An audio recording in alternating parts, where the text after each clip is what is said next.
दिवाली के दूसरे दिन यानी प्रतिपद पर देश के कई इलाकों में पतंगबाजी का आयोजन किया जाता है।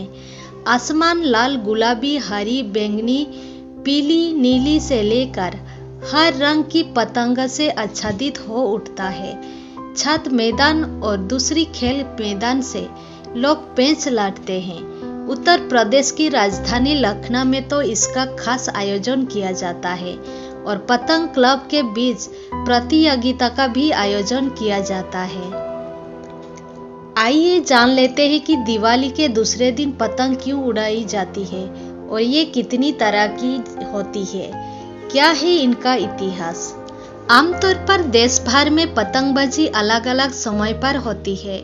उत्तर भारत में मकर संक्रांति, रक्षाबंधन और स्वाधीनता दिवस पर पतंगे उड़ाई जाती है। दिल्ली, हरियाणा, यूपी और एमपी के लोग इन दिनों में पतंगबाजी का आनंद लेते हैं। वही गुजरात का अहमदाबाद शहर तो मकर संक्रांति पर पतंगबाजी के लिए देश ही नहीं दुनिया भर में जाना जाता है। कई स्थानों पर बसंत पंचमी पर पतंगे उड़ाई जाती है। जहां तक दिवाली के बाद पतंगे उड़ाने का मामला है तो इसका एक कारण ये समझ में आता है कि इस दिन लोग खाली होते हैं। दरअसल देश भर में दिवाली की धूम के बाद दूसरे दिन कई स्थानों पर जमघट मनाया जाता है। जमघट का मतलब ही है इकट्ठा होना, यानी दिवाली मनाने के बाद लोग एक दूसरे से मिलते जुलते हैं, बैठकी लगती है, अड्डेबाजी होती है।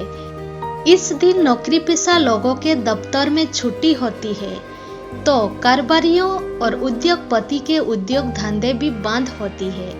इनमें काम करने वाली कर्मचारी दिवाली मनाने अपने अपने घर जा चुके हैं। उत्तर भारत में मान्यता है कि इस दिन दुकानदार सामान भी नहीं बेचते, इसीलिए दुकान बंद रखते हैं। जो दुकान खुलती भी है उनमें तराजू का इस्तेमाल नहीं होता, इसलिए लोगों के पास एक दूसरे से मिल मिलाप का समय होता है। इसी समय का उपयोग करने के लिए देश के कई हिस्सों में लोग पतंगे उड़ाते हैं। इनमें यूपी की राजधानी लखनऊ का पतंगबाजी का अलग महत्व है। लखनऊ में दिवाली के दूसरे दिन पतंगबाजी की काफी पुरानी परंपरा है। ये त्योहार की खुशी तो बांटती है, लोगों को एक दूसरे के करीब भी लाती है।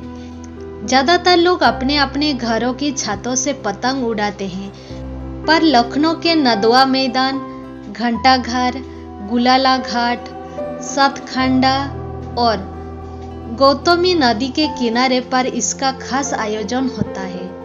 मीडिया में आई रिपोर्ट्स में नवाब मसूद अब्दुल्ला के हवाले से बताया गया है कि लखनऊ की पतंगबाजी नवाबी विरासत का अहम हिस्सा है। ये हर दीपावली की ऐतिहासिक नवाबी जड़ों से जुड़ने का अवसर देती है। वास्तव में अवध के नवाबों के पसंदीदा शौक में से एक पतंगबाजी भी हुआ करती थी। वर्तमान में लोग सुबह से ही पतंगबाजी शुरू कर देते हैं। इसमें कई पतंगबाजी क्लब भी हिस्सा लेते हैं। बड़ी संख्या में लोग पतंगे उड़ाते हैं, पेंच लगाते हैं, तो कोई बड़े और बच्चे कटी पतंगे लूटने में ज्यादा मकसद करते हैं। लूटी पतंगे उड़ाने का अपने ही आनंद है।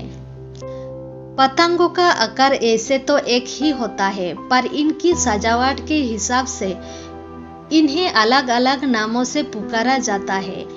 इनमें मंदार, तोखिया, लोठेदार, गेंददार और चांद तारा पतंगे शामिल होती है। ऐसे ही साइज के हिसाब से भी पतंगों का वर्गीकरण किया जाता है।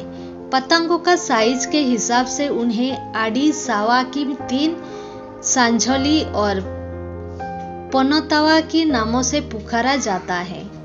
ग्रीक इतिहासकार पतंगबाजी की शुरुआत 2500 साल पहले मानते हैं। वही ज्यादातर लोग एकमत ही कि पतंगबाजी चीन में 2000 साल से भी अधिक पहले शुरू हुई थी। आज भी वहाँ पतंगे उड़ाए जाते हैं और हर साल 9 सितंबर को पतंगोत्सव मनाया जाता है।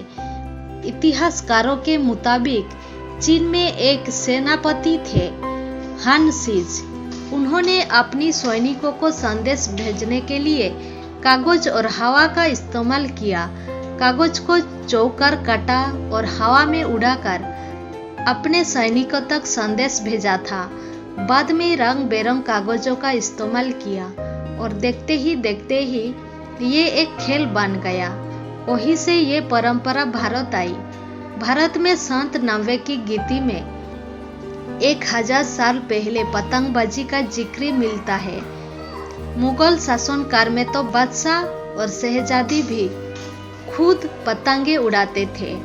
तब पतंगबाजी और पेंचबाजी के लिए प्रतियोगिताएं भी होती थी। लाहौर और हैदराबाद में खूब पतंगबाजी होती थी।